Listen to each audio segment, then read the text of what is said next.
मकर संक्रांति के दिन सूर्य अपने पुत्र शनिदेव के घर जाते हैं। कहा जाता है कि इस दिन सूर्य की काले तिल के साथ उपासना करने से व्यक्ति को बहुत लाभ मिलता है। इसके अलावा मकर संक्रांति के मौके पर सूर्यदेव और शनि की कथा पढ़ी जाए तो शनि दोष से काफी हद तक राहत मिलती है। तो आइए जानते हैं मकर संक्रांति की कथा। मकर संक्रांति से कई पौराणिक मान्यताएं जुड़ी हैं। माना जाता है कि इस सूर्य अपने पुत्र से मिलने उनके घर जाते हैं। इस दिन मकर संक्रांति की कथा सुनने से शनि दोष खत्म होता है। जब ग्रहों के राजा सूर्य देव मकर राशि में गोचर यानी मकर राशि में प्रवेश करते हैं तो इसे मकर संक्रांति के रूप में मनाया जाता है। मकर संक्रांति के त्योहार को बेहद उत्साह के साथ मनाया जाता है। इस अवसर पर सूर्य देव की पूजा अर्चना करने का विधान है। मकर संक्रांति को खिचड़ी के नाम से जाना जाता है। आज यानी 14 जनवरी 2025 को मकर संक्रांति मनाई जा रही है। मकर संक्रांति के दिन पवित्र नदियों स्नान करने का विशेष महत्व माना जाता है। साथ ही इस दिन दान करना भी उत्तम होता है। ऐसी मान्यता है कि मकर संक्रांति के दिन मकर संक्रांति की कथा का पाठ जरूर करना चाहिए। मकर संक्रांति की कथा का पाठ करने से जीवन में सुख शांति बनी रहती है। ऐसे में चलिए पढ़ते हैं मकर संक्रांति की कथा। मकर संक्रांति की कथा क्या है? धर्मशास्त्रों में वर्णित पौराणिक कथा के अनुसार सूर्य देव की दो पत्नियां थीं, एक छाया और एक संज्ञा। सूर्य देव को उनकी पत्नी छाया से एक पुत्र हुआ जिसका नाम था शनिदेव। सूर्य देव और उनके पुत्र शनिदेव के संबंध अच्छे नहीं थे और इसके पीछे का कारण था शनिदेव की माता छाया के प्रति सूर्य देव का खराब व्यवहार।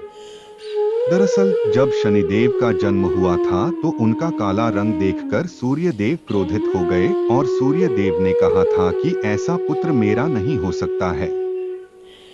शनिदेव के जन्म के बाद से ही सूर्यदेव ने शनिदेव और उनकी माता छाया को अलग कर दिया था।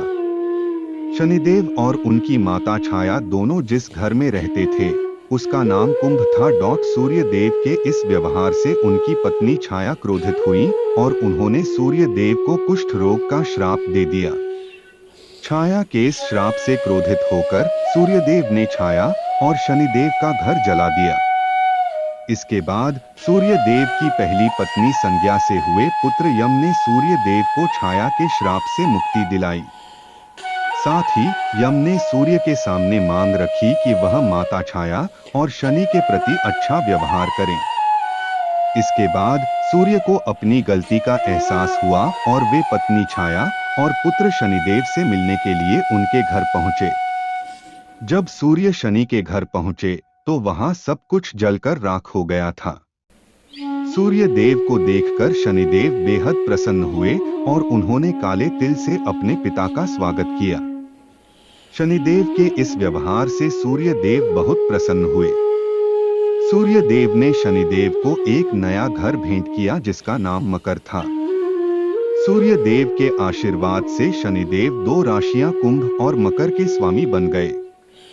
सूर्यदेव ने शनिदेव को आशीर्वाद दिया कि वो जब भी उनसे मिलने उनके घर आएंगे तो उनका घर धन धान्य से भर जाएगा।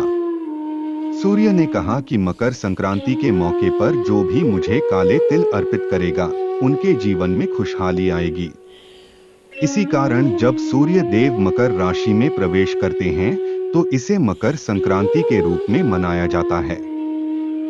मकर संक्रांति के मौके पर सूर्य देव की पूजा में काले तिल का इस्तेमाल करने से धन धान्य की कमी नहीं रहती है। मकर संक्रांति से जुड़ी अन्य पौराणिक कथा के अनुसार एक समय में प्रभावशाली कपिल मुनि रहते थे। एक बार कपिल मुनि पर राजा सगर के पुत्रों ने देव इंद्र का घोड़ा चोरी करने का झूठा आरोप लगा दिया था। झूठे आरोप से क्रोधित होकर कपिल मुनि ने राजा सगर के 60,000 पुत्रों को भस्म होने का श्राप दे दिया। इसके बाद राजा सगर ने देव इंद्र से सिफारिश की और देव इंद्र के द्वारा ऋषि से माफी मांगने पर कपिल मुनि का गुस्सा शांत हुआ। उनकी माफी पर कपिल मुनि ने श्राप से छुटकारा पाने के उपाय के तौर पर बताया कि इस श्राप से मुक्ति पाने के लिए मां गंगा को किसी भी तरह पृथ्वी पर लाना होगा। राजा सगर के पोते अंशुमान और राजा भगीरथ की कठोर तपस्या के बाद पृथ्वी पर मां गंगा प्रकट हुई।